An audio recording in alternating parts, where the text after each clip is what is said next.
Hello MG learn में आपका स्वागत है। आज मैं बात करने वाला हूं ऐसे ट्रैप की जिसमें हर कोई फंसा है, वो है इंडियन एजुकेशन सिस्टम। हमारे पेरेंट्स को क्या चाहिए? Marks marks marks. उसी तरीके से हमारे टीचर को क्या चाहिए? Fees fees fees.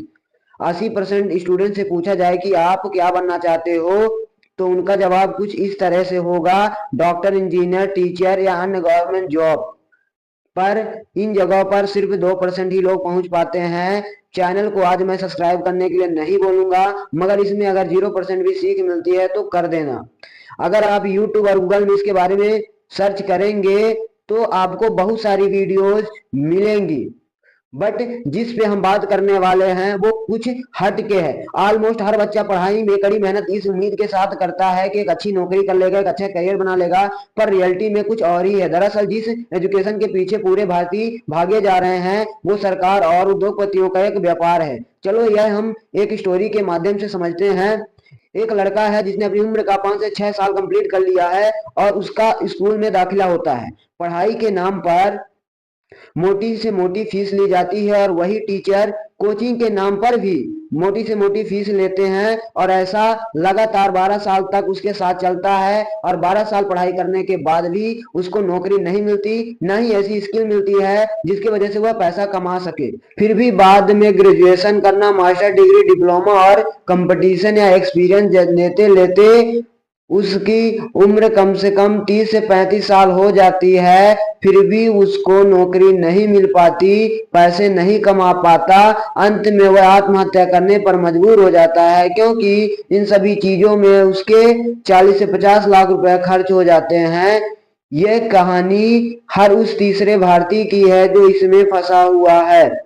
कंपटीशन के नाम पर सरकार करती है करोड़ों की कमाई। सपोज करो एक स्टूडेंट नौकरी के लिए फॉर्म फिल करता है जिसकी कैटेगरी वाइज सामान्य का है तो 800, और पिछड़ा है तो 500, और अगर ST SC में आता है तो 300, जिनमें से सिर्फ 1200 वैकेंसी ही है।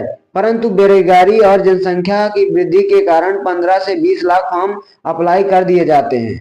अगर आप फॉर्म की फीस सिर्फ मान लो 300 भी जोड़ो और 300 का मल्टीप्लाई कर दो 20 लाख से, तो लगभग 60 करोड़ रुपए कमाई करती है भारत सरकार। इसका 4 से 5% जॉब मिलने पर उन्हीं 800 लोगों को दे दिया जाता है, बाकी पैसा सरकार के पास। कभी पेपर रिजेक्ट करा दिया जाता है तो कभी रिजल्ट ही नहीं आता। 2 साल पहले यूपी और बिहार वाला दंगे के बारे में तो पता ही होगा, जब कई छात्रों ने ट्रेन में आग लगा दी थी इस वजह से कि रिजल्ट नहीं आया था, और 21 दिन तक बात चली, उसके बाद दबा दी गई।